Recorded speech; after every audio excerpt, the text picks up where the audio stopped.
손수건 같은 스승, 이것이 오늘 말씀의 주제입니다. 작고하신 정채봉님의 만남이라는 글에 보면 여러 만남에 대해서 이렇게 썼습니다. 가장 잘못된 만남은 생선 같은 만남이다. 만날수록 비린내가 묻어오니까. 가장 조심해야 할 만남은 꽃송이 같은 만남이다. 피어 있을 때는 환호하다가 시들면 버리니까. 가장 비천한 만남은 건전지 같은 만남이다. 힘 있을 때는 간수하고 힘이 다 닿았을 때는 던져버리니까. 가장 시간이 아까운 만남은 지우개 같은 만남이다. 금방의 만남이 순식간에 지워져 버리니까. 가장 아름다운 만남은 손수건과 같은 만남이다. 힘이 들 때는 땀을 닦아주고 슬플 때는 눈물을 닦아주니까. 여러분, 손수건 같은 만남, 손수건 같은 사람, 손수건 같은 이웃, 손수건 같은 스승으로 살아오셨습니까? 한 사람의 삶이 얼마나 풍성했는지에 대한 척도는 그가 얼마나 좋은 만남을 많이 가졌는가에 달려 있습니다. 만남에는 세 종류가 있습니다. 하나는 사람과의 만남이 있고요. 또 하나는 좋은 책과의 만남이 있고, 또 하나는 진리이신 예수님과의 만남이 있습니다. 지금의 나는 부모님, 친구, 동료, 이웃, 스승, 이런 사람들과의 만남의 결과가 지금의 납니다. 그리고 도끼와 같이 나를 쪼갠 좋은 책과의 만남이 지금의 납니다. 그보다 진리이신 예수님과의 만남의 산물이 지금의 납니다. 하나님은 이 모든 것을 어우러서 지금 나의 성품과 가치관과 생각과 모든 것을 만들어 가셔서 지금의 나를 만남을 통해서 만들게 인도하신 것입니다. 그중에 오늘 우리는 스승과의 만남을 살펴보려고 합니다. 오늘이 스승의 날이잖아요. 특히 우리는 교회학교 교사들을 축복하려고 합니다. 이름 없고 빛도 없는 곳에, 그러나 가장 소중한 일을 하고 있는 이들에게 감사와 축복의 말을 전합니다. 성경에 보면 좋은 스승과 제자가 구약 신약에 다 나옵니다.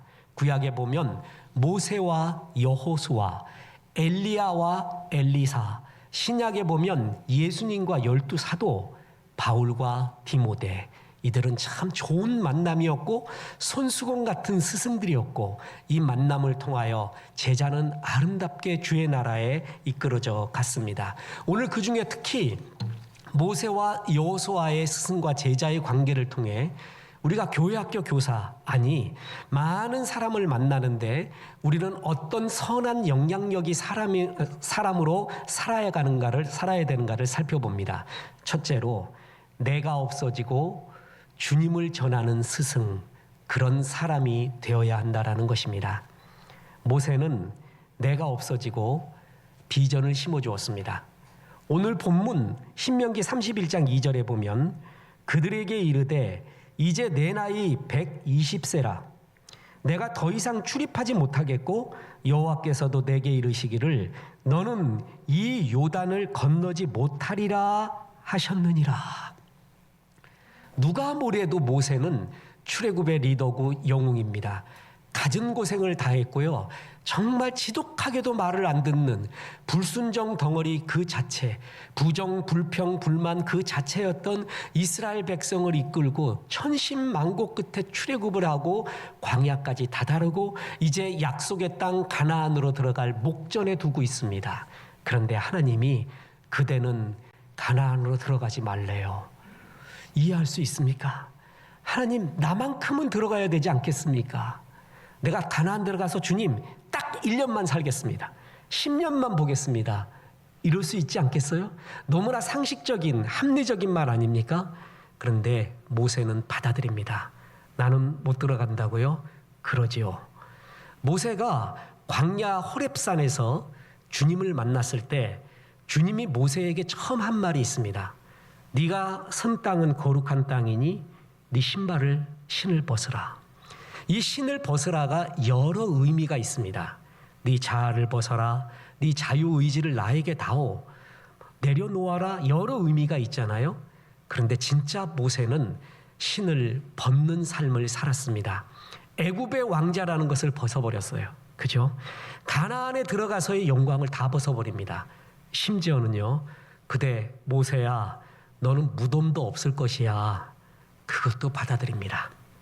신명기 34장에 보면 모세가 모압 땅 호렙산에 올라가서 가나안 바라보고 죽는 장면이 나옵니다. 그런데 주님이 네 무덤은 아무도 모를 것이다. 그렇게 죽어라. 이렇게 말합니다. 그걸 받아들입니다. 신명기 34장 5절 6절에 보면 이에 여호와의 종 모세가 여호와의 말씀대로 모압 땅에서 죽어 메도올 맞은편 모압 땅에 있는 골짜기에 장사되었고 오늘까지 그의 묻힌 곳을 아는 자가 없느니라. 지금 설교하고 있는 오늘까지도 모릅니다. 모세가 수행인 하나도 없이 이름 없는 곳 모압의 어느 골짜기에 그곳에 갑니다. 저는 마지막 기도와 찬양을 했다고 믿습니다. 거기서 죽습니다. 그리고 그의 무덤이 어디 있는지 아무도 모릅니다. 하나님이 일부러 그를 가나안으로도 안 데리고 가고 무덤도 없이 만들어 버립니다. 아마 모세의 무덤이 생기면 사람들이 하나님보다 그것을 더 숭배할 것입니다. 마치 성지순례하듯이 그곳에 오면 복 받는다, 그곳에 오면 일 풀린다 해서 모세의 무덤이 하나님이 될지도 모릅니다. 우리가 능히 그럴 존재들이거든요. 성경 원본이 발견되면 능히 그것이 하나님이 됩니다. 그 파피루스 조가리 자체가 하나님이 되죠. 그래서 하나님이 그런 거 발견하지 않도록 만들어 버립니다. 그거를 모세가 받아들입니다. 그는 진짜 자기가 다 죽어갔습니다. 그리고 후손들에게 비전을 심어주는 그러한 스승이었습니다. 세상의 스승은 두 종류가 있습니다. 나를 드러내고자 하는 스승이 있고요. 내가 죽고 예수를 전해주는 스승이 있습니다. 나를 드러내는 것이 더 중요하다는 스승을 가리켜 꼰대라고 합니다. 제자가 잘 되는 것보다 내 자신이 드러나고 싶은 사람, 자기 반성이 없이 어른 노름만 하려고 하는 사람을 세상은 꼰대라고 합니다.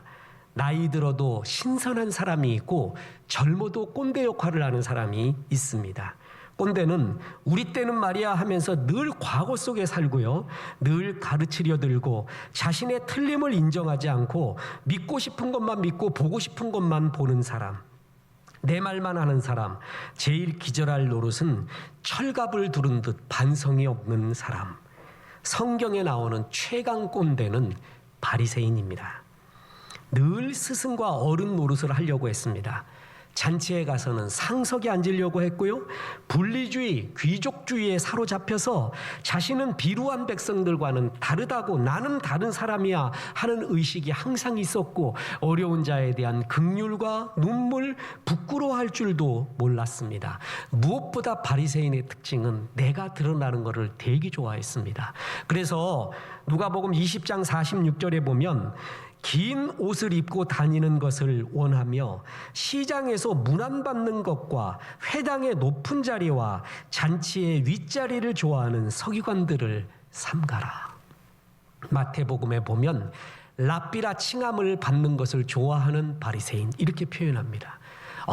위대한 스승이시여, 긴 옷 입고 다녀요. 나는 뭔가 다르다고. 시장에서 문안받기 좋아해요. 잔치상에 가면은 늘 상석에 앉아야 돼요. 난 언제나 이런 무게 있는 사람이에요. 그렇게 역임을 늘 받고 싶어 했어요. 그게 제자가 잘 되는 것보다 더 중요했습니다. 모세는 비울 줄 알았습니다. 내려놓을 줄 알았습니다. 내 영광보다 중요한 게 후손들이 제자가 잘 되는 것이지. 이런 사람이 있습니다. 이런 사람이 진짜 존경받습니다.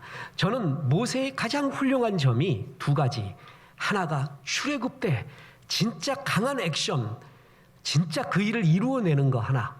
또 하나, 죽을 때 하나님이 넌 요단강 건너 가지 못한다. 가나안 못 간다. 그리고 너는 무덤도 없을 것이야. 그걸 받아들이는 스톱할 줄 아는 겸손. 이 모세의 가장 아름다운 점이 여기 있습니다. 다윗도 마찬가지입니다. 골리앗 죽이고 통일할 때의 위대점이 있지만 성전 짓고 싶었거든요. 좋은 마음이잖아요. 근데 너는 피를 많이 흘려서 못 지어. 그랬더니 받아들여요. 그리고 나는 성전을 못 지으니까 내 후손이 짓도록 나는 땔감을 모으는 사람이 되겠습니다. 그래서 땔감을 모아줘요. 솔로몬이 불을 붙여요. 후손들이 거기서 불을 쬐요. 나는 땔감 모아주는 사람입니다. 이렇게 자기 영광을 드러내려고 하지 않고 후손과 다른 이웃을 위해, 제자를 위해 그가 주께로 인도되는 것을 더 좋아했던 그런 기쁨을 갖고 있는 사람. 침례 요한의 기쁨이 그거 아닙니까? 내 기쁨은 신랑이 기뻐하는 걸 보고 기뻐하는 거다. 예수님이 기뻐하는 걸 보고 기뻐하는 것이지 내가 예수님 자리에 있는 것이 내 기쁨이 아니다 라고 했습니다. 이런 내려놓음의 스승, 그가 모세였습니다. 겨울을 버려야 새봄을 맞이합니다. 강은 자신을 버려야 바다에 이르게 됩니다. 나무는 낙엽을 버려야 새순을 만들게 됩니다. 내려놓는다는 것, 비움은 상실이 아닙니다. 그래야 자유롭습니다. 크게 비울 줄 아는 사람이 큰 울림이 있는 스승입니다. 보세요. 악기도 속이 비어야 소리가 나지 않습니까? 꽉꽉 차 있어요. 예수님 소리 하나도 안 나고 자기 소리만 계속 나요. 그러면 그것은 영광이 없습니다. 높이 나는 새는 골공이라 하여 뼈를 비웁니다. 그래야 높이 날 줄을 압니다. 진짜 스승이 이와 같습니다. 나이 들어갈수록 감동적이지 않는 거 있잖아요. 의미 없는 것은 버릴 줄 알아야 됩니다. 이건 감동이 없어. 이건 의미 없어서 영원하지 않아. 그럼 빨리 버리세요. 그러면 내 주변에 얼마나 많은 공간이 있는 걸 알게 될 겁니다. 주께서 이렇게 많은 공간을 내게 주시는구나. 이거 의미 없다는 것 경륜을 통해서 알게 하셨는데 왜 그걸 붙잡고 있습니까? 감동이 없고 역사가 없고 생명이 없는 것은 나이 들어갈수록 버려야 돼요. 그래야지만이 자유가 있고 그 공간에서 마음껏 하나님을 찬양하며 더 넓은 공간에서 살 수가 있는 겁니다. 그래서 이런 비움, 이런 것과 가장 비슷한 성경의 말이 뭐냐면 자기 부인이라는 거예요. 그리고 절제, 순정이라는 말이 같습니다. 비워야 채워줍니다. 그래서 하나님은 빈손이 가장 큰 손. 그래서 하나님이 비워진 자에게, 이런 자에게 정말 큰 은혜를 부어줍니다. 교회 학교 교사는요, 진짜 이름 없고 빚도 없습니다. 누가 알아주지도 않습니다. 그래서 하나님의 상급이 많은 곳, 가장 소중한 곳, 그게 교회 학교 교사입니다. 저는 원래 신학교 교수가, 구약학 교수가 되려고 했고 교수 요원으로 유학도 갔던 사람입니다. 하나님의 은혜로 이제 담임 목회를 하게 되었죠. 목회하면서 목회의 성공이 뭔가, 처치 그로스, 목회 성장학 세미나들을 자주 갔습니다. 목회가 뭐고 어떻게 해야 승리하는가 말이에요. 그러다가 한 번의 세미나를 참석하고 다시는 안 갑니다. 저는 목회를 하면서요, 목사님들로부터 주님의 천둥 같은 음성을 2번 들었습니다. 아, 이게 정말 주께서 나에게 하는 말이다. 그 첫 번째 말이 그 세미나에 있었는데, 거기서 정말 유명한 분들, 제가 말하는 유명한 분들이라는 것은 제가 롤 모델로 삼고 있었던 유명한 분이라는 의미입니다. 그분들이 다 왔어요. 그래서 교회 성장학을 하는데, 그래서 막 세미나하고 사람들이 막 아멘하고 야단 났습니다. 근데 그 중에 한 목사님이 나왔어요. 그러면서 하는 말이, 여러분 지금까지 이게 들었던 말 다 듣지 말래. 그때부터 완전히 싸늘해집니다. 그러면서 난 여러분이 정말 존경스럽고 부럽습니다라는 거예요. 그래서 하는 말이 그렇습니다. 우리는 너무 유명하대요. 이 사람 설교 잘한다. 이 사람 제자 훈련 잘한다. 이 사람은 의식 좋다. 뭐다. 너무 사람들로부터 칭찬을 많이 받아갖고 하나님으로부터 칭찬받을 상급이 하나도 없대요. 우리가 목사인가, 사람의 스타인가, 연예인 스타인가 모르겠대요. 너무 사람으로부터 칭찬이 많아서 하나님의 상급이 없대요. 그러면서 여러분들은 무명으로 그렇게 이름나지도 않은 상태에서 주 앞에 신실하고 있는 종들은 하나님의 상급이 많을 겁니다. 저는 정말 여러분이 부럽습니다. 그래요. 근데 그분의 성품을 알거든요. 그분은 멘트용 말이 아니라 진심이었어요. 그러면서 하는 말이, 우리들을 유명한 스타 목사들에게 남은 건 뭐냐 하면 은퇴하고 나서 아무도 모르는 선교지에 가갖고 죽어버리는 거래. 아무도 모르게. 그것도 뭐 어떻게 선교하다가 거룩하게 죽었느니 이름도 안 나고 아무도 모르고 거기서 죽게 가버리는 것이 마지막 남은 상급이요, 이렇게 말합니다. 그분이 그렇게 하는가 지금 계속 모르겠습니다, 그거는. 그런데 그게 그렇게 울림이 되었습니다. 그렇구나. 그때부터 다시는 교회 성장 세미나를 안 가고 주께서 내게 주신 일, 내게 하라고 하신 일, 목사도 정말 버려야 될 게 이생의 자랑이에요. 이생의 자랑, 육신의 정욕, 안목의 정욕이 이끌려 가잖아요. 그러면 주의 영광 하나도 없습니다. 내 영광 속에서 살려고 하는 거예요. 교회 학교 교사들이 정말 아름답습니다. 그는 정말 빛나지 않는 자리에 있어요. 누가 알아주지도 않아요. 그런데 어린 영혼을 맡은 너무나 소중한 자리입니다. 모세는 또 두 번째로 이랬습니다. 주님의 비전을 전하는 스승이었습니다. 내가 죽는 걸로 끝이지 않고 그가 꼭 전해주고 싶은 것은 내 이름이 아니라 주님의 비전이었습니다. 보세요. 오늘 본문 신명기 31장 7절 8절 보면 모세가 여호수아를 불러 온 이스라엘의 목전에서 그에게 이르되 너는 강하고 담대하라. 너는 이 백성을 거느리고 여호와께서 그들의 조상에게 주리라고 맹세하신 땅에 들어가 그들에게 그 땅을 차지하게 하라. 그리하면 여호와 그가 내 앞서서 가시며 너와 함께하사 너를 떠나지 아니하시며 버리지 아니하시리니 너는 두려워하지 말라. 놀라지 말라. 모세는 나는 요단강을 건너지 못한다. 그리고 나는 느보산 어느 골짜기에서 죽어가지만 너는 이곳을 나가야 된다. 하나님이 옛적부터 맹세하신 하나님의 약속의 땅, 너는 강하고 담대하게 들어가라. 여호와의 율법책을 떠나지 말게 하라. 하나님이 그러면 함께한다라고 강한 비전을 그에게 심어주었습니다. 바로 이것입니다. 세상 가치관이 아닌 하나님의 비전을 심어주는 사람, 이게 이 세상에서 제일 귀한 스승이요, 제일 귀한 손수건 같은 만남입니다. 좋은 스승을 만나는 것은 축복입니다. 그리고 좋은 책을 만나는 것도 축복입니다. 좋은 책은 나의 편견과 아집과 고집을 꺾고요, 생각의 지평을 넓어주는 굉장히 중요한 일입니다. 그런데 이 세상에 아무리 좋은 스승도 좋은 책도 건드리지 못하는 것이 있습니다. 그게 바로 영혼이라는 것입니다. 우리는 영원을 사모하는 존재로 만들어졌습니다. 그래서 영혼이 만져지지 않고 만족되지 않으면 결코 행복하지 않은 존재입니다. 그런데 이 세상 어떤 스승도요, 어떤 책도 영혼을 만지지는 못합니다. 이 세상에서 가장 귀한 만남은 영혼의 책, 영혼의 책인 성경을 가르쳐주고 하나님께로 인도하고 하나님의 생각과 마음을 전해주는 만남이 이 세상에서 가장 귀한 만남, 최고의 만남입니다. 모세의 후계자, 그 스승의 그 제자였거든요. 후계자인 여호수아의 영성은 특별한 영성이 아닌 일상의 영성이에요. 그래서 전 여호수아의 영성을 사실 모세의 영성이나 엘리야의 영성보다 더 좋아합니다.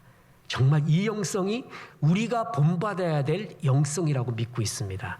여호수아는 특별한 영성, 엄청난 기적을 일으키는 영성이 아닌 일상에서 아주 신실한 종이었습니다. 보세요. 모세는 40년 동안 자아가 깨졌습니다. 광야에서. 그런데 여호수아는 어떻게 했는지 아십니까? 40년 동안 모세의 시종이었습니다. 40년 동안 신실한 이인자였어요. 그 역할을 정말 잘했어요. 그 선을 넘지도 밑으로 내려오지도 않고 정말 그 역할을 잘했던 게 여호수아거든요. 그래서 어떤 신학자는 이렇게 말합니다. 모세가 40년 깨진 것보다 여호수아가 40년 깨진 게 훨씬 힘들었대요. 여러분 한번 선택해 보세요. 광야 가서 40년 동안 깨질래요? 사람 밑에서 40년 동안 깨질래요? 나 광야 가서. 사람 부대 끼는 것보다 광야가 나아. 여호수아는 사람 밑에서 40년 동안 자기를 다듬었어요. 그거를 견뎌냅니다. 그거를 이겨냅니다. 그 신실함이 여호수아에게 있었고, 그리고 가나안 들어가서 리더가 됐음에도 그는 일상의 영성이 정말 뛰어난 사람이었습니다. 여호수아를 대표하는 구절이 있습니다. 우리 엊그제 금요 성경 아카데미 때 말했죠. 출애굽기 33장 11절입니다. 거기에 이런 구절이 나옵니다. 모세는 진으로 돌아오나 여호수아는 회막을 떠나지 아니하니라. 하나님이 일부러 이것을 대비해서 적어놨어요. 모세가 떠났을지라도 아무도 없는 그 자리에 그 회막을 지키고 있는 자가 여호수아였습니다. 여호수아가 이런 자입니다. 여러분, 진짜 강력한 사람은요, 칭찬받거나 주목받지 않는 자리에서 자라는 사람입니다. 그리고 진짜의 나가 뭔지 아십니까? 아무도 주목받지 않는 그 자리에서 있을 때의 나가 나입니다. 보세요. 전 지금 설교를 합니다. 양복 입고요, 아주 의로운 모습으로 합니다. 멋진 모습으로 설교합니다. 저는 늘 주목받는 이런 자리, 리더의 자리, 강단에 서는 자리에 있었습니다. 그랬더니 강단에서 쇼를 하는 법도 조금 알아요. 어떻게 쇼를 해야겠다, 어떻게 속여야겠다, 어떻게 내가 느끼지도 않았는데 느낀 것처럼 말해야겠다, 이런 것도 있습니다. 심지어는 눈물도 흘립니다. 이 눈물 흘리지 않아야 될 텐데 눈물 흘릴 때도 있어요. 근데 지금 이 모습이 내 모습이 아니에요. 진짜 내 모습은요, 이 강단을 내려왔을 때 평상시 일상성이 진짜의 나의 모습이에요. 주목받지 않았을 때의 모습이 진짜 나입니다. 피터 드러커가 현대 경영학의 아버지죠. 저는 그분에게 제일 감동스러운 게 뭐냐면 뿌리의 법칙이에요. 쉽게 말해서 뿌리 깊은 나무가 이긴다는 거예요. 더 쉽게 설명하겠습니다. 제가 지금 설교를 합니다. 설교를 1시간 준비했어요. 그럼 뿌리가 얕아요. 감동이 없다는 거예요. 10시간 준비했어요. 그러면 조금 더 감동이 있대요. 24시간, 50시간 준비했어요. 그럼 더 감동이 있대요. 뿌리가 깊은 게 결국은 이긴다. 나중에 다 한다. 뿌리가 깊어라 이거든요. 그래서 중요한 것은 그 뿌리 깊은 것이 나올 때보다도 뿌리를 준비하는 과정이 더 중요하다는 거예요. 그게 일상성입니다. 일상에서의 경건성, 일상에서의 영성이 진짜의 나를 만들어요. 주목받지 않은 곳. 자, 여러분, 그래서 보면은 여호수아는 여기에 강했습니다. 여호수아를 대표하는 구절, 일찍 일어납니다. 중요한 일을 앞두고 있잖아요. 항상 일찍 일어나서 기도하며 준비합니다. 보세요. 여호수아 3장 1절. 또 여호수아가 아침에 일찍 일어나서 그와 모든 이스라엘 자손들과 더불어 시딤에서 떠나 요단에 이르러 건너가기 전에 거기서 유숙하니라. 6장 12절. 또 여호수아가 아침에 일찍 일어나니 제사장들이 여호와의 궤를 메고. 그가 한 일이 뭐냐? 여호수아의 특징이 뭐냐? 회막을 안 떠나요. 그리고 중요한 일을 앞두고 일찍 일어나요. 기도해요. 근데 그것이 정말 강한 영성이었다는 거죠. 그게 정말 세상을 움직이는 영성이었습니다. 오해하지 마십시오. 저는 우리 교회에서 학생회 전도사로 있을 때 김포에서 왔습니다. 새벽에 일어나서 왔어요. 우리 그때 예배가 9시였어요. 저는 7시인가 도착을 했습니다. 그때부터 한 게 뭐냐면 기도입니다. 아이들을 위해 기도해요. 선생님 위해 기도하고 교회 위해, 나라 위해, 이렇게 순서대로 했어요. 그것은 아이들을 위해서도 그랬지만 나를 위해서입니다. 내가 정말 주 앞에 드려지는 영성이 되기 위해, 순수하기 위해서 진짜 그렇게 기도했어요. 근데 그 애들이 그렇게 좋아요. 지금도 아저씨 되고 아줌마 됐는데 그 보면 그때 주었던 사랑, 그때 줬던 눈물, 진심 같은 게 정말 느껴지고 그렇게 좋을 수가 없어요. 정말 그렇게 좋아요. 여러분, 진짜 교사, 최고의 전도사, 목사, 최고의 사람이 뭐냐 하면 특별한 것이 아닌 그를 위해 진짜 기도해 주는 거예요. 애들을 위해서 좀 일찍 와가지고 지금 우리 주일학교 애들, 유치부 애들, 학생에 내가 맡고 있는 애들을 위해 기도해 줘요. 하나하나 놓고 기도하는 거예요. 얘들 축복받기 원합니다. 그 고난받고 있는 사람 위해 이렇게 기도합니다. 이렇게 합니다.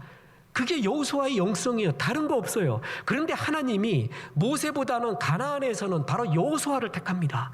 그 영성이 맞다는 거예요, 지금에는. 그러면서 이렇게 일상적으로 아름다운 영성을 가지고 있는, 그래서 하나님의 마음을 전하는 자, 하나님은 이런 손수건 같은 스승을 찾고 있었다라는 것입니다. 세종실록에 보면 세종대왕이 많이 했던 말이 있습니다. 뭐냐면 황희의 말대로 하라. 여러분, 황희정성 아세요? 그러니까 황희가 뭐라 그랬냐? 그럼 황희의 말대로 하라. 이런 말이 굉장히 많이 나옵니다.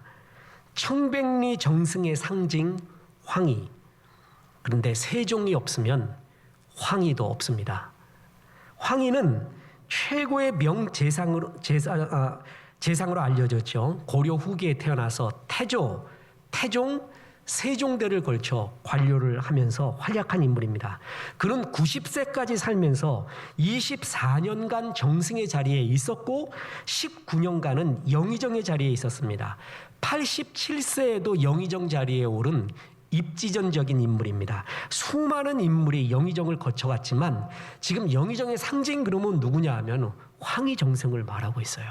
그렇게 아름다운 사람이죠. 근데 여러분, 사실 황희는 흠이 많은 사람입니다.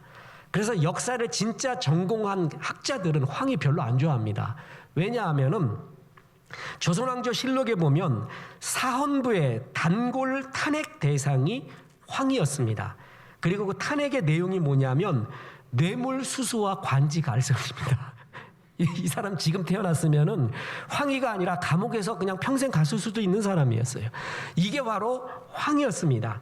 1427년 황희의 사위 서달이 아전을 구타하여 죽이는 사건이 일어났습니다. 이때 황희는 동료 정승이었던 맹사성에게 사건의 무마를 부탁했고 이 사건의 전모가 밝혀지자 파직당하게 됩니다. 세종 12년 1430년에는 제주관리 태석균이 관리 서울로 말 1,000마리가 죽자 황희에게 뇌물을 주고 비호를 부탁하였습니다. 황희는 이를 받고 용인했다가 또 파직당합니다. 여러분, 제가 황희정승을 존경하기 때문에 이 말까지는 못하겠습니다. 엄청난 윤리 도덕적인 문제도 일으켰습니다. 이게 바로 황희입니다. 그러나 황희는 수많은 미담을 남길 정도로 훌륭한 재상이었으면 틀림없습니다. 특히 세종이 황희한테 일 맡기면 다 끝납니다. 정말 다 처리하고 옵니다. 모든 것을 완벽하고 아름답고 좋은 관계로 처리하는 그러한 실력이 있는 것은 분명하지만 황희는 세종이 없으면 안 되었다라는 것이죠. 그렇게 아름다운 자로 남을 수가 없었다라는 것입니다. 보십시오. 황희는 특히 태종 이방원이 첫째였던 양녕대군, 이 첫째가 너무 그냥 아주 방자하고 말도 안 되는 악한 짓도 많이 하고, 그래서 셋째였던 충령이었던 세종에게 세자를 갖다가 책봉하려고 하자 제일 반대했던 사람 중에 하나가 황희였습니다. 아니되옵니다. 사극에 되게 많이 나오잖아. 아니되옵니다. 그래서 이러면 안 된다. 지금 태종 그대도 적장자가 아니었기 때문에 적장자 컴플렉스가 있지 않는가. 조선은 문종 때 와서 겨우 적장자 됩니다. 그러니까 이번에 적장자 세워야 됩니다. 아니되옵니다. 그래도 세종을 택하잖아요. 그래서 자기가 세자 되고 왕 되는 걸 반대했던 게 황희였습니다. 그런데 그를 끌어안은 겁니다. 그리고 이런 뇌물수수, 관지갈선, 도덕 윤리적인 거 덮어주면서 황희를 만들어줬어요. 황희는 세종 아니었으면 없습니다. 참 복받은 사람입니다. 좋은 스승을 만나잖아요. 그러면 내가 만들어집니다. 인생 성공 단심백이라는 말이 있습니다.